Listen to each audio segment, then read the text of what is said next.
What does temptation sound like? For some, it's laughter down the hall. For others, it's a message that says, I miss you.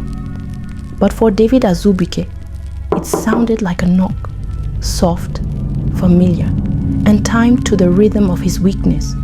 They say every man wants freedom until discipline becomes the price. Why have you been ignoring my call? Don't you love me anymore? Not right now. You need to go. Why? Is it because of that lady?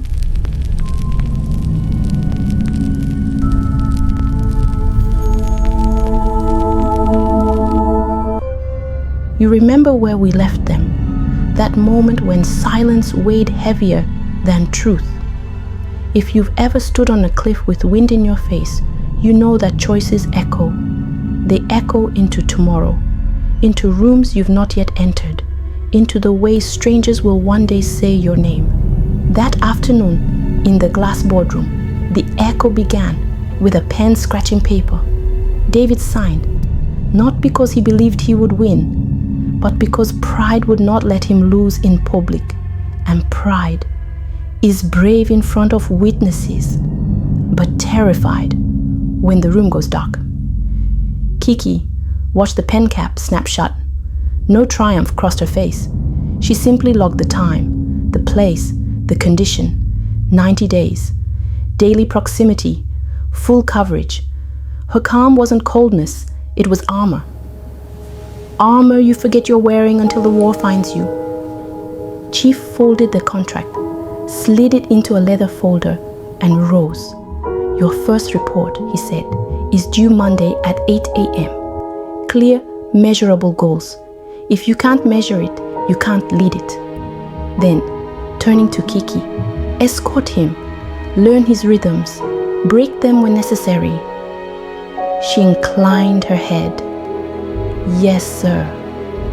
They left the boardroom together, air and shadow, stepping into a corridor where whispers traveled faster than elevators. Before they reached the executive wing, rumors had already rewritten the truth. Chief hired a bodyguard for his grown son. The prince can't keep his crown on. A woman will police his pleasure. There's a kind of laughter that bites as it smiles, and Lagos has learned to sharpen it. Kiki walked exactly half a step behind David, stride matching his without a mimicry, precise, steady, unbothered. At his office door, she held the handle and waited. He halted, surprised by the courtesy. I'm not a governor, he muttered. You're under one, she replied flatly. After you. Inside, glass and leather flexed around wealth. Strategic plans stacked beside a silver bowl of cufflinks, car keys, and a stray nightclub wristband. The room smelled of oud and unfinished maturity. Ground rules, Kiki said, closing the door behind her. I'm with you when you're not asleep. No locking doors. If a woman enters, I stay. If you're uncomfortable, that's the point. Privacy is a luxury you traded for power. David forced a laugh, but his jaw was tight. You think talking like a sergeant impresses me? It's not designed to impress you, she said. It's designed to protect you, especially from yourself. He turned to the window, city lights vibrating through the glass. His reflection hovered beside hers. He looked taller, but she looked steadier. Fine, he said. Do your job. I'll do mine. Then start with your calendar, Kiki replied. Who's your 2 p.m. client? He hesitated. A friend of a client. Cancel it, she said. Your presence will ruin the deal, he snapped. If your deal requires secrets, she said, it's already ruined. He looked away. For the first time in years, someone had told him no, and meant it. His phone buzzed. He typed, deleted, then typed again. This is David. From last night. Hope your shift went well. He pressed send. The message felt small, human, uncomfortable. Done? Kiki asked. He pocketed the phone. Done. Then the door opened. Without a knock, Leo, Chief's nephew, his rival, his mirror. Cousin, Leo smiled. The air smells disciplined. Get out, David snapped. I came to congratulate you, Leo said, eyes glinting toward Kiki, and admire Uncle's creative leadership. Kiki said nothing, but her stance changed. Quiet assessment, instant readiness. Like a soldier who'd memorized the exits before the meeting began. You'll schedule your visits like everyone else, David said coldly. Leo smirked. Apologies, Your Highness. I forget how you love ceremony. He turned to leave, adding softly, approve the cosmetic division budgets before 5, or the suppliers will be drumming at your gates by morning. When he left, the air grew heavier. Rivalry always leaves residue. David grabbed the stack of papers, anger turning into focus. The one habit he'd inherited from Chief. Numbers steadied him. Numbers didn't whisper. For the next hour, the office was silent, except for the scratch of his pen and Kiki's quiet rhythm. Logging calls, scanning entries, breathing in control. Discipline is boring to watch. That's why most people never master it. But at 3:07 p.m., temptation knocked anyway. Soft knuckles, slow rhythm, the song of an old habit. Sonia stepped in like perfume entering a room. Tight dress, eyes that said, remember me. Baby, she purred. Your security said, I'm his security, Kiki interrupted. Voice calm, stance immovable. State your purpose. Sonia blinked, laughed. To see my man, of course. I'm not your man, David said, trying to sound casual. What do you need? What I always need, she said. Time. And you, Kiki, didn't move, but her silence filled the space. This office is for business, she said. If you wish to see him, you may email through corporate channels. Sonia scoffed. Who are you, his mother?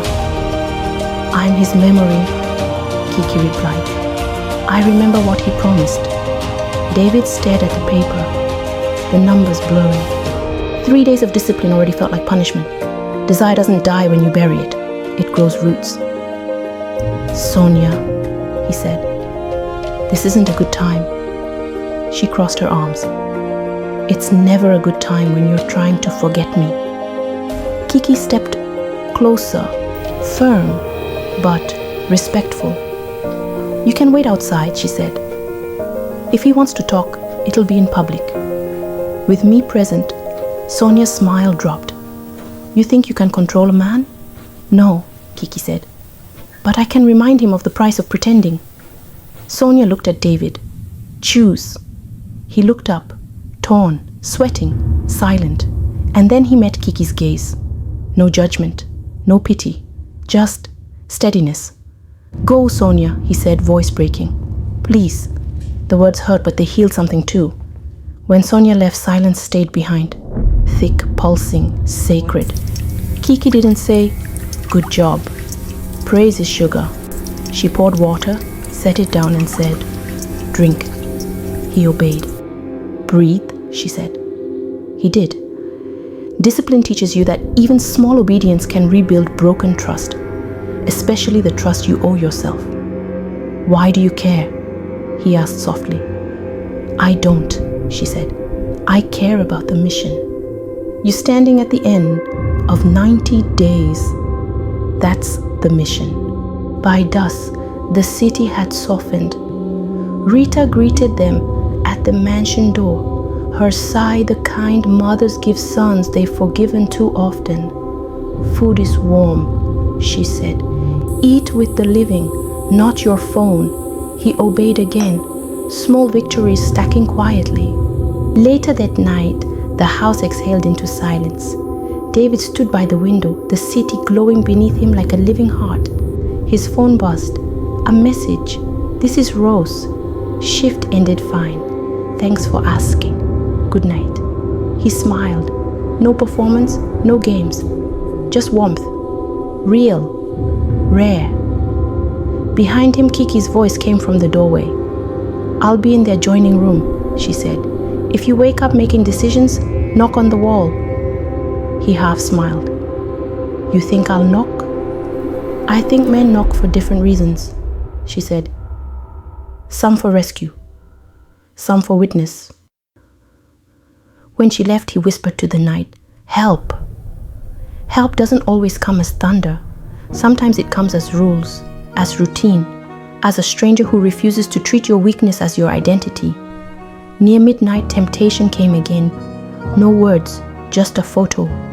Familiar, beautiful, dangerous. David stared. His hand trembled. On the other side of the wall, Kiki's lamp clicked off. He looked at the wall, lifted his hand, knocked. 3 soft taps, the sound of a man meeting the edge of himself. Kiki opened the door. No lecture, just presence. "Breathe," she said. He did. "Delete." He did. "Drink." He did. "Tomorrow," she said. He nodded, tears burning. "Tomorrow." Because temptation is loud, but transformation is patient. The sun rose like an apology over Lagos, streaking the skyline in gold and coral. Inside the Azubuike mansion, the morning air carried the aroma of roasted plantain and fresh brewed coffee. Rita's quiet declaration that life goes on, whether billionaires change or not. In his room, David stood before the mirror, buttoning his shirt, slower than usual. The reflection looking back wasn't the same man who had signed a contract days ago. The difference wasn't visible. It was internal, like a storm just starting to listen to itself. He hadn't called anyone all night. No parties, no meaningless flings, just silence, therapy notes, and the unfamiliar rhythm of self-restraint. But quiet can be dangerous. For men like David, it often hides a whisper, one that says, "You've changed enough. Reward yourself." A knock interrupted the thought. "Come in," he said. Kiki entered, dressed in her usual black tactical attire, crisp and calm. "We leave in 15 minutes. I've reviewed your schedule. Board review at 10, press call at noon, and therapy at 4. He frowned. "Therapy again? I went yesterday. You'll go until it becomes easier to tell the truth than to hide it," she said. David sighed, fastening his wristwatch. "You always have a quote ready, don't you?" "I've seen enough broken men to memorize what fixes them." Her words landed like truth disguised as kindness. As they headed out, the staff parted quietly. Everyone had noticed the change in the young heir's routine. The nightly noise was gone. No cars idled outside waiting for visitors. Even the gossip had started to turn. Some said he'd gone mad. Others said maybe the curse of indulgence was breaking. At the office, whispers followed them like perfume. Kiki trailed half a step behind him, face unreadable, hand never far from the small tablet she used to log his schedule. Leo, seated at the end of the board table, watched with amusement as David walked in. "Well, if it isn't the monk himself," Leo murmured, flipping a pen between his fingers. David ignored him. Silence was his new rebellion. Chief sat at the head of the table, reviewing quarterly figures. "Let's begin." Leo presented flawlessly. Numbers, projections, charm. The room nodded approval. Then came David's turn. He stood, voice firm, expression sober. For once, no jokes, no smiles, just clarity. When he finished, Chief closed his folder, slowly, hiding the hint of pride behind professional composure. "Good work, both of you," he said. "But a leader's test isn't only profit, it's endurance. Keep going." Leo's smile faded slightly. Outside the boardroom, David exhaled. He'd done it. A clean win. No slip-ups, no scandals. Just focus. But the universe, as if jealous, doesn't let discipline breathe for long. At noon, during the press briefing, a journalist raised a hand. "Mr. Azubuike, rumors say you've been assigned a female bodyguard. Is that true?" Cameras clicked. Murmurs rippled. David froze. "Yes," he said evenly. "My father believes every empire must first conquer its ruler. I respect that." The reporters laughed, charmed by the humility. But beside him, Kiki noticed the tremor in his left hand, the smallest signal of a man standing on a volcano. Later that afternoon, the trap returned wearing a red dress. It began with a call. Unknown number. Familiar voice. "Hi, stranger." "Rose." His pulse jumped. "Rose? You remember?" Her laugh was soft. "I just wanted to thank you for that night at the restaurant." "You were kind," he swallowed. "Most people don't call that kindness." "Well, I do." "You made my shift lighter." Pause. "I'm off today. Thought maybe we could talk, properly this time." Kiki looked up from across the room, catching his expression shift. "Who's that?" she asked. "Work," he lied. Kiki didn't blink. "End the call." He hesitated. "Now," she said. David turned toward the window, back tense. "I'll call you later, Rose." "Will you?" she asked quietly. He didn't answer. The line went dead. For the next hour, he couldn't focus. Every email blurred into static. His father's challenge wasn't just about abstinence. It was about identity. Who was he without the chase, without the validation? Kiki noticed. "You want to talk about it?" he snapped. "You don't have to follow me into my thoughts." "No," she said. "But I will if they're leading you off a cliff."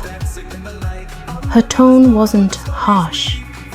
It was steady, like the weight of someone who refuses to watch another soul drown. Thank you for watching. This is African Tales by Nina. Don't forget to like, share, and subscribe for more unforgettable stories.